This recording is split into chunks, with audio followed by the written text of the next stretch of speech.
ไม่แต่ว่าให้ FC เนาะยึดสถานพี่น้องเนาะ คือน้องหลาวเอาไปแหละเนาะให้ FC ยึดสถานซะก่อนเนาะเรื่องน้องดาวคันว่าอยากหับอยากฮู้ก็มีแต่ว่าโทรหาน้องเพิ่นเบิ่งพี่น้องก็เป็นจังไดเนาะหรือว่าเป็นทางผู้หลักผู้ใหญ่เพิ่นบ่อยากให้เข้ากล้องเข้าคลิปบ่พี่น้องอันนี้ก็บ่ฮู้คือกันเนาะถ้าว่าน้องหลาวบ่ผิดพลาดประการใดพี่น้องขอโทษขออภัยแม่ FC เบิดสุขสู่คนนะพี่น้องเนาะอันนี้ก็บ่ได้ว่าประจานหมู่คู่ได้พี่น้องเลยเนาะเว้าตามความเป็นจริงแล้วก็ตามที่ตาเห็นตลอดมาพี่น้องเลยเนาะถ้าว่าเพิ่นสิให้ก็ให้เพิ่นสิเครียดก็เครียดพี่น้องจังได๋เนาะละคนบัดบ่ฮู้แน่เพิ่นบอกฮู้แน่บ่ฮู้แน่เพิ่นก็ว่าให้น้องหลาได้บัดว่าน้องหลาเป็นเฮือนไก่เฮือนเคียงคือบ่อยู่ถ่ายคลิปแต่ละหลังให้เบิ่งแน่พี่น้องถ่ายเบิดชุหลังแต่ขาดแต่เฮือนน้องดาวพี่น้องเลยบ่เห็นถ่ายจักเทื่อมาเบิ่งก่อนพี่น้องเลยแบ่ลูกน้อยมันออกไปก่อนแล้วเจ้ามันออกทางใดนี่พี่น้องมาติดแบ่ตัวนี้นะแบ่ตัวดำนั่นแหละนี่จักสิเป็นแบ่ไผเนาะอ๋อแบ่ใหญ่น้องจอยเนาะพี่น้องเลยจักสิเป็นแบ่ไผได้ล่ะใหญ่เนาะโอ้บ่คักคนมันเวลามัน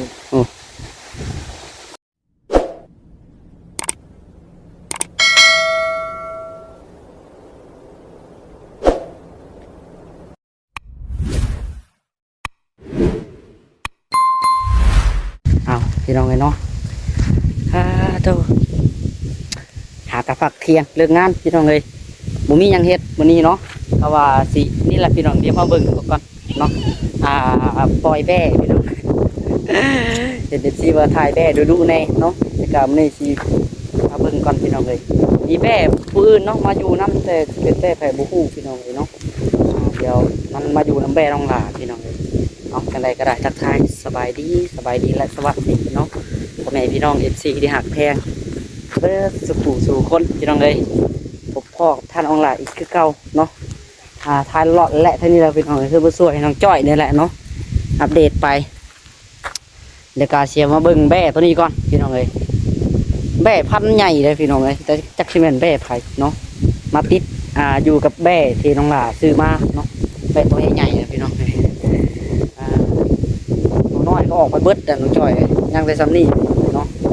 ไปเดี๋ยวมาเบิ่งก่อนพี่น้องเลยแล้วกันแบ่น้องจ้อยปล่อยแล้วบอกยังบอกไปพี่น้องเลยเนาะทางน้องลากะคลิปปากพี่น้องเลยเนาะปากไข่บริถ่ายคลิปวานนี่แกว่าอยากได้เนาะเชิญท่านประธานเดี๋ยวมาเบิ่งก่อนพี่น้องเลยแบ่ลูกน้อยมันออกไปก่อนแล้วเจ้ามันออกทางใดนี่พี่น้องมาติดแบ่ตัวนี้นะแบ่ตัวดำนั่นแหละนี่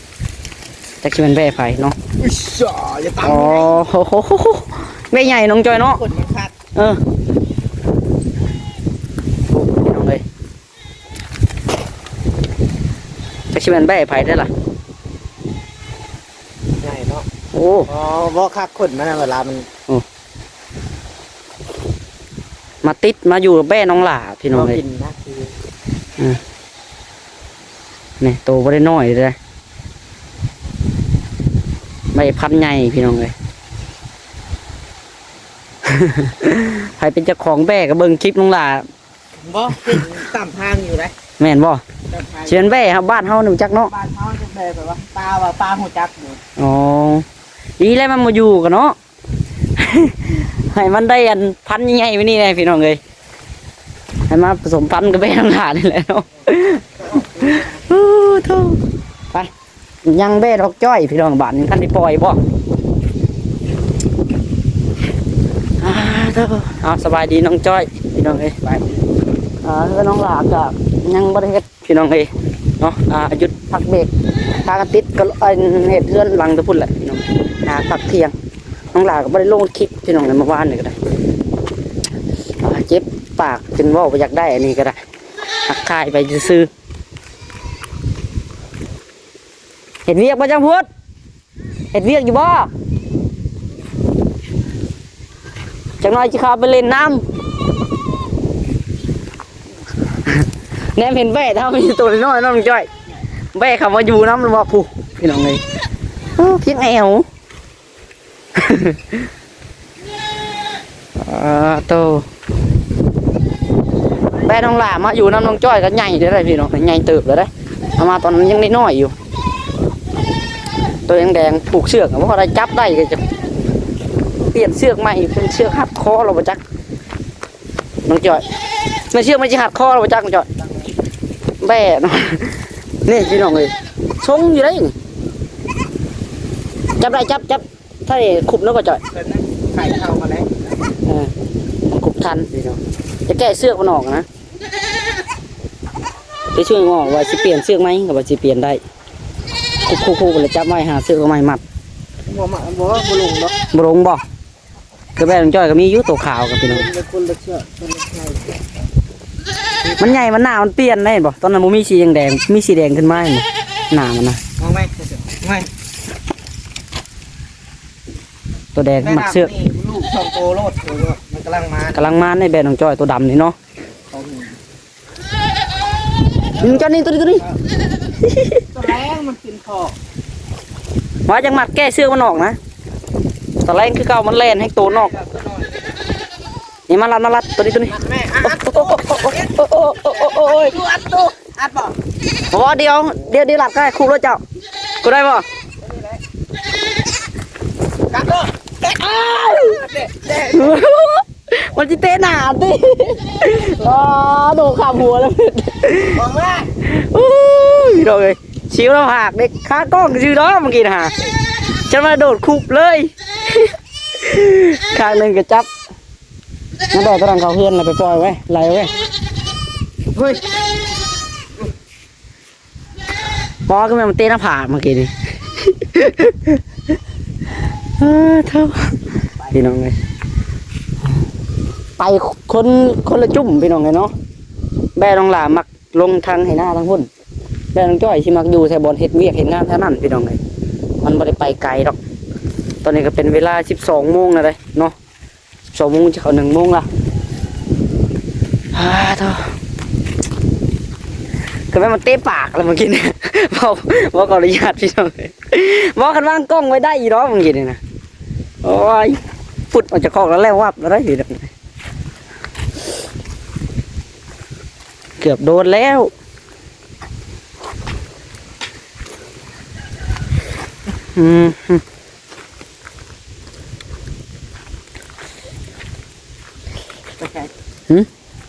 หลอกมึงเท่านี้แน่เราหลอกแหลกเท่านี้เลยนะพี่น้องเลยถ่ายไปหลอกแหลกเท่านี้แหละน้องหลังจากปล่อยแม่แล้วกับประจักษ์ในได้พี่น้องไงเนาะพักเที่ยงแล้วได้เห็นเลิกเวียกเลิกงานเลยตัวจะได้ต้องจ้อยเรื่องช่อง มาจักเลยฮะถอดเลยโอ้ยใครยีท่อเนาะเล่อยู่กระดับเองใกล้แล้วตัวชับใกล้จะเข้าอันกล่องใหม่แล้วบ่โยโทรศัพท์เบิ้งหาโทรศัพท์กันเกียร์นี่บอลลี่ได้เปิดเมื่อคืนเลยเบิ้งหน้าโทรศัพท์แบดเบิร์ดเดินแบดเบิร์ดเบิ้งดูโทรศัพท์ถ่ายคลิปอันนี้บ่เลยรุ่นยังนี่บ่ฮู้ตรังวัดมาสักคนจะช่วยรุ่นอย่างน้องหลายก็ได้บ่จักคือกันลมไหนอยู่นี่มึงพัดแจงตาไม่ได้อยู่ตลาดคือน้องไม้พี่น้องนี่ลมเย็นมื้อนี้ตัวจับเป็นตื่นจังไรเด้ทางนั้นเนาะเอิ้นใช่เมื่อกี้มิดพักเที่ยงแล้วบ่ได้เฮ็ดเวียกบ่คือบ่เห็นไผน้องจ้อยเฮ็ดแต่จังพุทธเมื่อกี้นี่บ่ได้เฮ็ดงานจักดิพี่น้องเพิ่นพักเที่ยงเนาะบ่จักจักมีไผอยู่แนบ่อยู่แน่พี่น้องยัดไปบ่พอว่าจักเนาะนั่งแอบจัดนี่แหละมาแล้วผมไปสินั่งเห็นเนาะหาเตาะตรงนี้แล้วพี่น้องอัปเดตเพื่อนแต่ละหลังนี่แหละ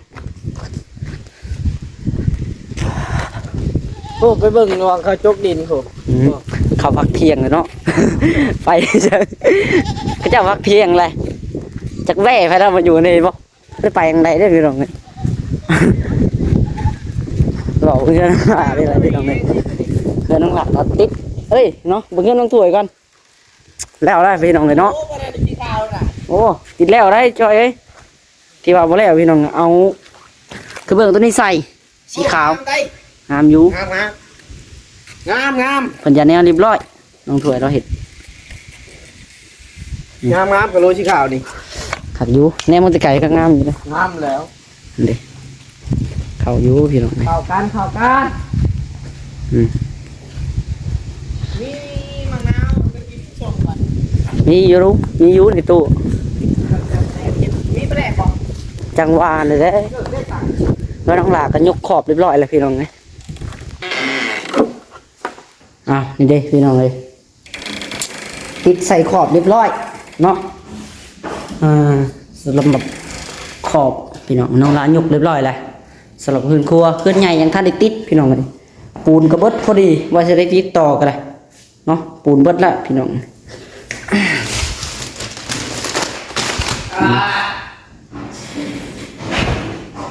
ปูนเราพอดีพอเลยมันนะ ใส่ขอบใส่ยางเรียบร้อยหอมจิต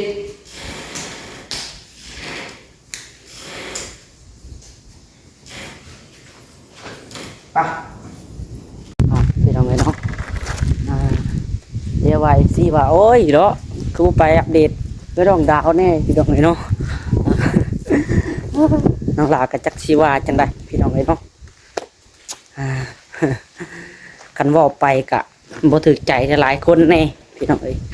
บางคนก็อยากคู่ที่ไปที่มาเอาพี่น้องเอ้ย จักเชื่อให้น้องลาว่าจังได้พี่น้องเนาะคันว่าออกไปมันกับบ่ถึกใจหลายๆคนพี่น้องเอ้ยไม่แต่บ่เว้าดีกว่าเนาะคันเห็นคืออยู่คันบ่เห็นก็คือบ่อยู่พี่น้องเอ้ยFC สิว่าน้องลาบ่ถ่ายคลิปบ่ถ่ายกันเป็นหยังน้อก็บ่ถ่ายคือน้องดาวจะดีพี่น้องเอ้ยเนาะอันนี้ก็คือตาที่เห็นนั่นแหละพี่น้องน้องลาก็จักสิว่าจังไดเนาะคันสิถ่ายก็คือไปอีกแนวหนึงพี่น้อง จะให้น้องลาว่าแนวใดเนาะก็คือถ้าคนมันอยากอยู่น้ำกล้องน้ำหยังมันก็เข้ามาอยู่แล้วพี่น้องเอ้ยเนาะนี่เวลาเอาไว้ง่ายคือเวลาเอาถ่ายคลิปถ่ายหยังส่วนมากมีแต่อยากลบกล้องจังซั่นจังซี่เนาะจักน้องมันเป็นหยังพี่น้องเอ้ยโมเมนต์แต่ว่าน้องลาว่าได้พี่น้องเอ้ยเนาะนี่ก็แต่ละเทื่อเนาะที่ผ่านมาเวลาน้องหลานในส่วนเพิ่นไปเห็นเวียกเห็นงานหรือว่าไปย่อเทียนตอนนั้นก็แบบน้องหลานถ่ายคลิปนี่เพิ่นสิบ่มักให้ถ่ายแต่บ่ฮู้ว่าเป็นจังได๋อันนี้ก็บ่เข้าใจคือกันพี่น้องเอ้ยเนาะFC ก็เว้าน้องหลานว่าน้องหลานโอ้ยน้องหลานก็บ่ถ่ายน้องเพิ่นจักดีพี่น้องเอ้ยเนาะฮะน้องดาวเด้FC บัดบางคนเพิ่นบ่จักเพิ่นมาเว้าให้น้องหลานได้พี่น้องบัดนี้เนาะอันนี้บ่เกี่ยวพี่น้องไอ้เนาะคืออันเบาดำได้ซะเบาดำเรากับเต็กๆแล้วผู้อยู่หน้าผู้เรายังมาหาเวียงานน้ำหมู่เขากล้องน้ำหมู่เนาะ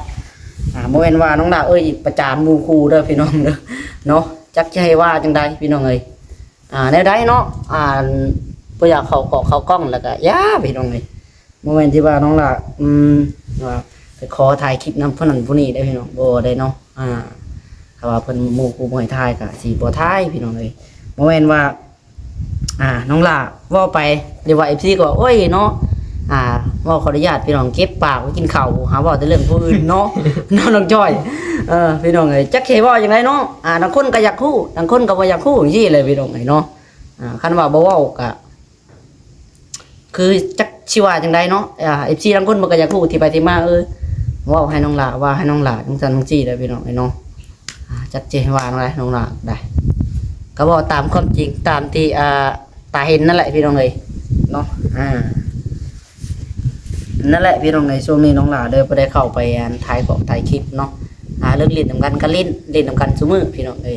แต่การเรื่องถ่ายคลิปนี่บ่ฮู้คือกันเนาะ จักใช่ว่าจังได๋น้องหลาก็คือน้องหลาเว้าไปน่ะพี่น้องก็ว่าหมู่ให้ถ่ายก็บ่ถ่ายสิเป็นหยังเนาะน้องหลาก็บ่ได้ยุ่งบ่ได้ยากปานนั้นพี่น้องเอ้ยเนาะก็ถ่ายไปเฮือนบ่ช่วยเท่านี้แหละแล้วล็อกแรกๆไปพี่น้องเอ้ยน้องหลาก็แบบ บ่ได้ขอถ่ายคลิปนำไผคือน้องลาเว้าหั่นแหละเนาะกันสิเว้าไปก็เฮ็ดละเดี๋ยวก็ FC เพิ่นเว้าละพี่น้องเอ้ยเนาะหาเสือกคือเรื่องผู้อื่นแท้ว่ะหาว่าแต่ผู้นั้นผู้นี้เห็นว่าอยู่ตัวผู้เดียวกะอีตนน้องเพิ่นแน่พี่น้องเอ้ยเนาะจักสิให้ว่าจังใดเนาะน้องลาก็ถ้าคนก็อยากคู่คือน้องลาเว้าหั่นแหละคันว่าบ่เว้าFC บัดเว้าให้น้องลาแล้วก็บ่ทางผู้ช่วยในทางที่เสียหายแน่พี่น้องเอ้ยว่าในนั้นแนวนี้เนาะบางคนเพิ่นก็ว่าโอ้โตคือว่ายูทูบเบอร์หลายๆคนก็คือบ่เห็นเขามาถ่ายคือทางเบาเวียงบ่จิตก็คือบ่เห็นถ่ายพี่น้องเอ้ยเนาะก็จักสิว่าจังได๋พี่น้องเอ้ยเนาะเห็นง่ายๆเพิ่นมาก็บ่เห็นเขามาถ่ายเด้อว่าซั่นก็คือตาที่เห็นแหละพี่น้องเอ้ยเนาะดังเทื่อเพิ่นก็บ่ได้อยู่เฮือนอยู่ซ่านดังเทื่อก็มาก็คือเรื่องราวเว้าไปนั่นแหละเนาะเวลาเฮาชวนเพิ่นมาให้ยกเรียกซั่นจังซี่ก็ส่วนถ่ายคลิปนั่นนี่เพิ่นก็บ่อยากแบบเข้ากล้องลบกล้องเนาะถ้าว่าบ่เชื่อก็ถามว่าน้องจ้อยน้องจ้อย จะได้น้องจ้อยฮะเนาะบ่ให้น้องลาเว้าอลิเว้าลิ้นได้พี่น้องเอ้ยแท้ได้ตัวนี้เนาะเว้าแท้เลยตอนที่ว่าน้องลาอันชวนไปยอดเทียงมื้อนั้นก็น้องลาถ่ายก็ยังอย่านะหมอยถ่ายอยู่พี่น้องเฮ็ดจังได๋เนาะน้องลาก็บ่ถ่ายพี่น้องเอ้ยว่าจักอยู่เพิ่นอยู่ซ่านเพิ่นอันนี้ก็น้องหลากับบ่กล้าเว้าได้พี่น้องเนาะเขาว่าจะให้ถ่ายก็คือว่าแหละโพดเนาะทุกคน